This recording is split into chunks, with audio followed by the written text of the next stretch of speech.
politically correct. I talked in my last podcast I just did a few minutes ago, actually, about nuance, and that, a lot of times the success, or even the truth, if you want to think of it that way, is in the details, is in the layers, that you have to peel things down. When you just do blanket statements and generalizations that gloss over things, that's lazy thinking, and you don't really, achieve at a deep level if you just are lazy in your thinking. You have to get into nuance, and things are not always black and white, as they say.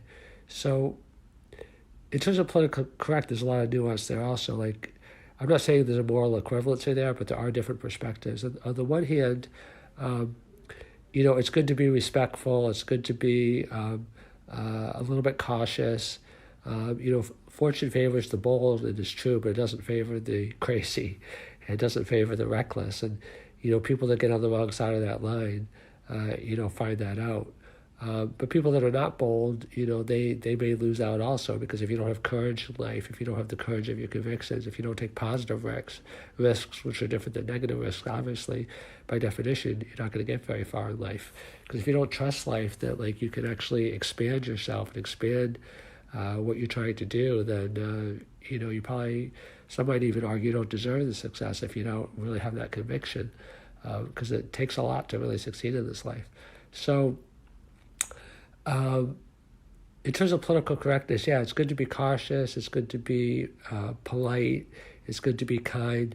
But on the opposite perspective, it's good also to be candid. It's not good to be polite to the exclusion of being honest. I mean, there's an expression, cruel to be kind. I don't think you have to try to, be cruel.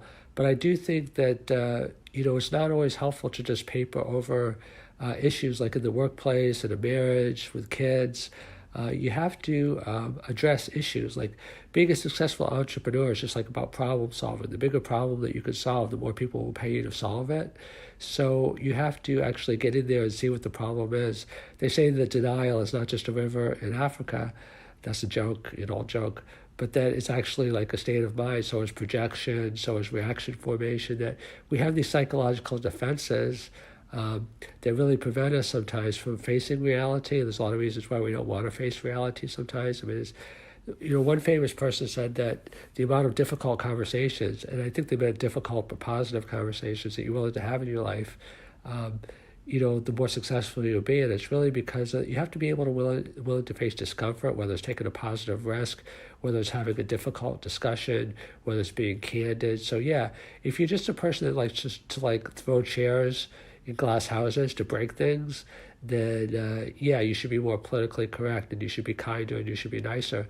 But if you're a person that always tippy toes around the truth, and you're just doing platitudes just to make people feel good, or you're a people pleaser and you really don't have character.